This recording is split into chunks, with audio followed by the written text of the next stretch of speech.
அமெரிக்காவில் இருந்து முட்டை போண்டா சாப்பிட குன்னூர் வந்த ராணுவ அதிகாரி.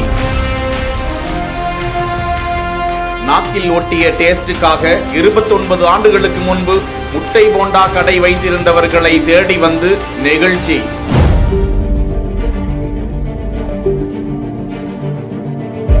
அது 1996ஆம் ஆண்டு. குன்னூர் ஸ்டேன்ஸ் ஆங்கிலோ இந்தியன் பள்ளியில் பயின்றவர்கள் அகமது டேனியல் ஃபர்தீன், ரேஷ்பில் அகமது, சாம் அகமது ஒரே குடும்பத்தை சேர்ந்த இவர்கள் 1998ஆம் ஆண்டுக்கு பிறகு குன்னூரில் இருந்து அமெரிக்கா சென்று விட்டனர். இதில் அகமது டேனியல் ஃபர்தீன் அமெரிக்க ராணுவத்தில் பணியாற்றி 2 முறை ஈராக்கில் நடந்த போரில் பங்கேற்று தற்போது கப்பல் படையில் பணி செய்து வருகிறார். இவர் தனது தாயார் மற்றும் சகோதர சகோதரிகளோடு கடந்த 15ஆம் தேதி குன்னூர் வருகை தந்தார்கள்.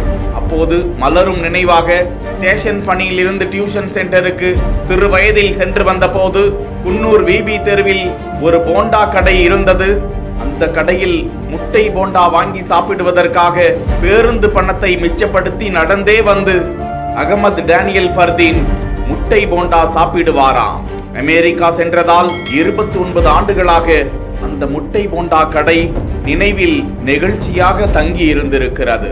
அப்போது முட்டை போண்டா கடை வைத்திருந்தவர் தற்போது குன்னூர் வண்ணாரப்பேட்டை பகுதியில் நகர்மன்ற உறுப்பினராக இருக்கும் சாந்தா சந்திரன். அந்த கடை வியாபாரத்தை எல்லாம் 29 ஆண்டுகளுக்கு முன்பே முடித்துவிட்ட நிலையில் தற்போது அந்த அமெரிக்கர்கள் அவர்களை தேடி வீட்டிற்கே சென்றது நெகிழ்ச்சியை ஏற்படுத்தியது.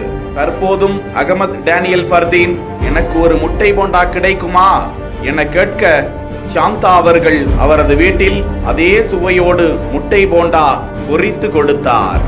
அதனை சாப்பிட்டு மகிழ்ந்த அந்த வெளிநாட்டினர் இந்தியா மீது தங்களுக்கு தனிப்பட்ட பிரியம் இருக்கிறது, தமிழர்களின் பண்பும் அரவணைப்பும் எங்களை நெகிழ வைக்கிறது என பெருமையாக கூறி சென்றனர்.